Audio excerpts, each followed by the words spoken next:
audio jungle.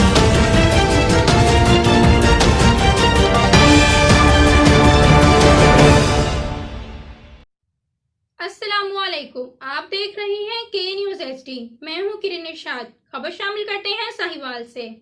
28 Rabiul अव्वल जश्न विलादत बासआदत जनाब रसूल खुदा मोहम्मद मुस्तफ़ा सल्लल्लाहु अलैहि वसल्लम व इमाम जाफर सादिक अलैहिस्सलाम के हवाले से इमाम बारगाह कसर ज़ैनब में जश्न का इनाकाद किया गया, जिसमें 63 पौंड का केक काटा गया। मज़ीद तफसीलात जानते हैं आगा ताबिश की इस रिपोर्ट में।